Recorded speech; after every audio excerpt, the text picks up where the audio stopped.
Hey guys, welcome back to another tutorial video of Tech It Simple. In this video, I'm going to show you how you can set up or configure your Zoho Mail on your mobile.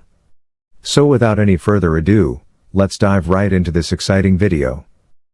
In order to do that, you just simply have to open your Play Store application.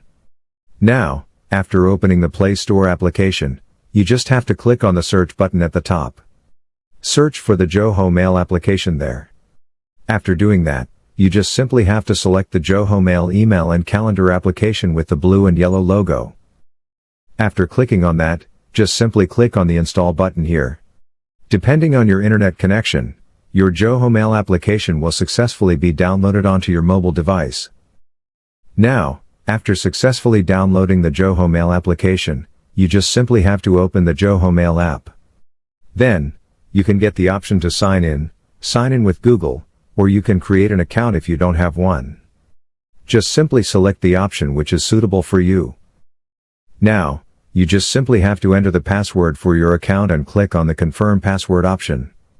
By following these very easy steps, you can easily configure or set up your Zoho Mail on your mobile. I hope this video was helpful for you.